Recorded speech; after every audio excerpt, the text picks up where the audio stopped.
Tead, ma arvan, et ma olen kindlasti avastanud sellise asja nagu julgus. Sest et see on kõige esimene asi, mis ma arvan, et võiks ühel tantsijal, etendajal, näitlejal olla.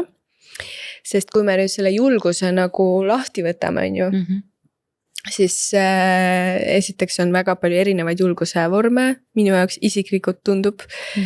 Ja alguses ma arvasin, et ma olen väga julge ja et mul on hästi ükskõik, siis kui ma siis bakalaureusesse läksin, juba 5-6 aastat tagasi,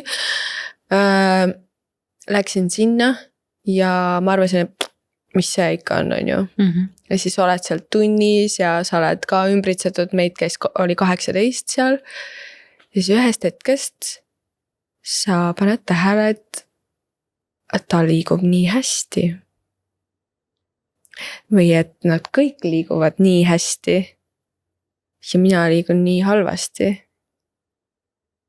See juhtub, ma arvan, et ei räägi ei etendajad ega näitlejad, tantsijad sellest, aga ikka kui sa oled uues situatsioonis, võib-olla kohe sa ei võrdle ennast, aga ühest hetkest sul tekib selline, sa näed teiste inimeste need levelid, tasemed, sa näed need tasemed ära ja vot siis toimub kuidagi siuke, et nüüd sul on valida, et kas sa toidad seda hirmu või sa lased sellest lahti. Naiste jutud.